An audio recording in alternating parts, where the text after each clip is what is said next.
আলোচিত এবং একই সাথে সমালোচিত ইসলামী বক্তা গিয়াসউদ্দিন তাহিরি ব্রাহ্মণবাড়িয়ায় হামলার শিকার হয়েছেন। গতকাল সোমবার দুপুরে তাকে বহনকারী গাড়িতে ব্যাপক ভাঙচুর চালানো হয়। তবে এ ঘটনায় শেষ খবর পাওয়া পর্যন্ত থানায় কোনো লিখিত অভিযোগ করা হয়নি। তথ্য বলছে, ভারতে মহানবী হযরত মুহাম্মদ সাল্লাল্লাহু আলাইহি ওয়াসাল্লাম নিয়ে কটূক্তির প্রতিবাদে ব্রাহ্মণবাড়িয়া প্রেস ক্লাবের সামনে মানববন্ধনের আয়োজন করে জেলা আহলে সুন্নাত ওয়াল জামাত।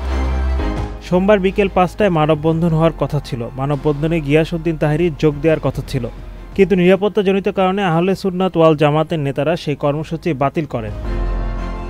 এর মধ্যে তাহিরি সোমবার দুপুরের দিকে পৌর এলাকার ঘোড়াপট্টি সেতুর উপর থেকে লোকজনকে সঙ্গে নিয়ে গাড়িতে ওঠেন। কাউতলী যাওয়ার পথে টিএ রোড এলাকায় আগে থেকে উপস্থিত থাকা মাদ্রাসা ছাত্ররা চারদিক থেকে ঘেরাও করে তার গাড়িতে হামলা চালায়। এ সময় তাহিরি কোনো রকমে পালিয়ে প্রাণ বাঁচান। তাহিরি সামাজিক যোগাযোগ মাধ্যম ফেসবুক লাইভে এক ভিডিও বার্তায় অভিযোগ করেন, নিরাপত্তায় হুমকি থাকায় আমাদের আয়োজন স্থগিত করা হয়। গাড়ি নিয়ে কাউতলী যাওয়ার পথে জামিয়া ইসলামিয়া ইউনুসিয়া মাদ্রাসার কাছাকাছি সড়কে পৌঁছালে ছাত্ররা গাড়িতে হামলা ও ভাঙচুর করে। বিষয়টি সদর থানা পুলিশকে তিনি অবহিত করেছেন। এ বিষয়ে তিনি লিখিত অভিযোগও দেবেন। ওঠার পর গাড়িটা ঘুরে আমি কাউতলী অভিমুখে হওয়ার পথে দৌড়ায় আমার গাড়িটা অ্যাটাক করে। আমি তখন গাড়ির ভিতরে ছিলাম।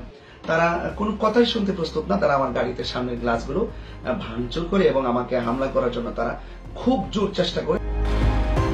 এ সময় গিয়াসউদ্দিন তাহিরি তার বক্তব্যে সিসি ক্যামেরার ফুটেজ দেখে ঘটনার সঙ্গে জড়িতদের গ্রেফতারের দাবিও জানান। আমি প্রশাসনকে বলবো, ডানে এবং বামে সিসি ক্যামেরা আছে, এই আমার গাড়িতে কারা অতর্কিত হামলা চালিয়েছে।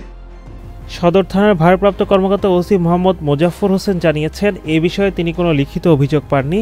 তবে তাহিরি হামলার শিকার হয়েছেন বলে মোবাইলে কল করে অভিযোগ করেছেন।